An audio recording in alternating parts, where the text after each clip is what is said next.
রবকে খুশি করার ইচ্ছা কার কার আছে একবার হাত তুলেন। মাশাআল্লাহ, রবকে খুশি করা একদম সহজ। সুবহানাল্লাহ তো বলে না। আমার আওয়াজ মনে হয় আপনারা শুনতে পাচ্ছেন না, শুনলে একটু বলেন না সুবহানাল্লাহ। রবকে খুশি করা একদম সহজ, কারণ আমাদের রব আমাদের জন্য দয়াকে উন্মুক্ত করেছেন, সাজাকে নয়। এবার আসেন হাদিস শরীফটা শুনলে আপনারা বুঝতে পারবেন। মনোযোগ মনোযোগ। আল্লাহ পাকের কাছে 100 ভাগ রহমত আছে। কয় ভাগ? এই 100 ভাগ রহমতকে আল্লাহ 2 ভাগ করেছেন, 99 ভাগ একটা, 1 ভাগ একটা।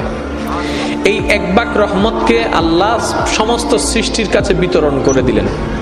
এই 1 ভাগ রহমতের কারণে মায়া সৃষ্টি, এই 1 ভাগ রহমতের কারণে আবেগ সৃষ্টি, এই 1 ভাগ রহমত থেকে মহাব্বত সৃষ্টি, এই 1 ভাগ রহমত থেকে ভালোবাসা সৃষ্টি। আর সেই ভালোবাসাটা কেমন দেখেন, সন্তান ডেলিভারি হবে, এই ব্যথাটা সহ্য করতে গিয়ে অনেক মা ডেলিভারি করতে গিয়ে মারা যায়।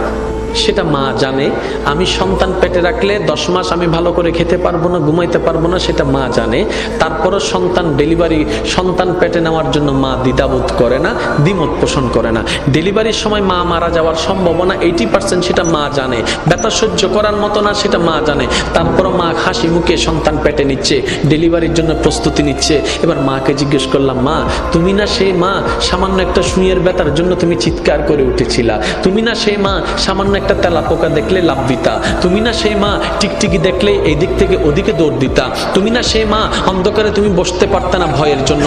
আজকে তুমি নিজের জানের রিস্ক নিয়ে নিলা। তখন মা উত্তর দেয়, সন্তানের চেহারাটা এক নজর দেখার জন্য, সন্তানের চেহারাটা এক নজর দেখার জন্য। এবার ডাক্তার যখন এমন পরিস্থিতি চলে গেল, মা হয়তো মা বাঁচবে না হয় সন্তান বাঁচবে, এমন একটা ক্রিটিক্যাল পরিস্থিতির মধ্যে যখন চলে গেল, ডাক্তার এবার আসলো অভিভাবকদের কাছে, আপনারা বন সাইন দেন, আমরা অপারেশন থিয়েটারে ঢুকাবো। এখন আপনারাই সিদ্ধান্ত নেন, কাকে বাঁচাবো? মাকে বাঁচাবো নাকি সন্তানকে বাঁচাবো? একে জিজ্ঞেস করে, এ বলে যে মাকে বাঁচাও, ও বলে যে মাকে বাঁচাও, ও বলে যে মাকে বাঁচাও, ও বলে যে মাকে বাঁচাও। কারণ সবার মাথার চিন্তা, মা যদি বেঁচে থাকে সন্তান আবার আসবে, মা যদি বেঁচে থাকে সন্তান আবার আসবে। সবার একটি কথা, মাকে বাঁচাও, মাকে বাঁচাও, মাকে বাঁচাও। এবার ডাক্তার কৌতূহল বশত মাকে একবার জিজ্ঞেস করলো, সবাই বলছে মাকে বাঁচাতে, একটু আপনি বলেন না আমরা এই দুইজনের ভিতর কাকে বাঁচাবো? আপনাকে বাঁচাবো নাকি সন্তানকে বাঁচাবো? তখন মা, একমাত্র মা, সে উত্তর দেয়, একমাত্র মা তখন চিৎকার করে বলে, ডাক্তার আমার সন্তানকে বাঁচান, আমার সন্তানকে বাঁচান, আমার সন্তানকে বাঁচান। ডাক্তার অবাক হয়ে তাকায় রইল। সবাই বলছে আপনার কথা, আপনি বেঁচে থাকলে তো সন্তান আরেকটা আসবে, আপনি কেন সন্তানের কথা বলছেন? এবার মা 2 চোখের পানি ছেড়ে দিয়ে বলে, আমি তো দেখেছি সূর্য কেমন, আমার সন্তান তো এখনো দেখেনি। আমি তো চাঁদকে দেখেছি, আমার মা সন্তান তো চাঁদকে দেখেনি। আমি তো খাবার খেয়েছি, আমার সন্তান তো এখনো খাবার খায়নি। আমি তো দুনিয়া দেখেছি, তারা তো এখনো দুনিয়া দেখেনি। আমি তো এগুলা দেখেছি, তারা তো সেগুলা দেখেনি। আমি তো এগুলা দেখেছি, তারা তো ওগুলা দেখেনি। আমি তো এগুলা খেয়েছি, তারা ওগুলা খায় নাই। আমি দুনিয়া দেখেছি, আমার সন্তান এখনো দুনিয়া দেখেনি। ডাক্তার আমারও দুনিয়া দেখার দরকার নাই, আমার সন্তানকে দুনিয়া দেখার ব্যবস্থা করে দেন, আমার সন্তানকে দুনিয়া দেখার ব্যবস্থা করে দেন। একজন মা সন্তানের প্রতি এই মায়া, ওই 1% ভালোবাসার অংশ, 1% ভালোবাসার অংশ।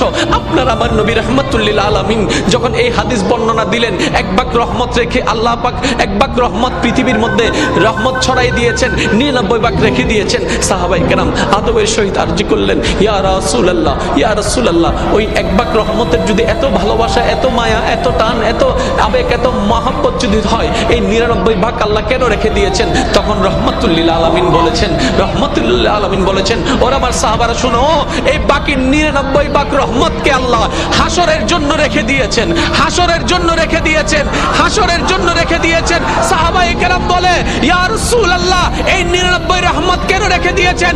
তখন নবী বলে, এই হাসরের মধ্যে যখন সবাই উপস্থিত হবে, পাপীরা যখন কান্নাকাটি করবে, তখন আল্লাহ 99 ভাগ রহমতকে উন্মুক্ত করে দিবেন শুধু বান্দাদেরকে জাহান্নামী থেকে জান্নাতি করে দেওয়ার জন্য। সুবহানাল্লাহ, আল্লাহু আকবার।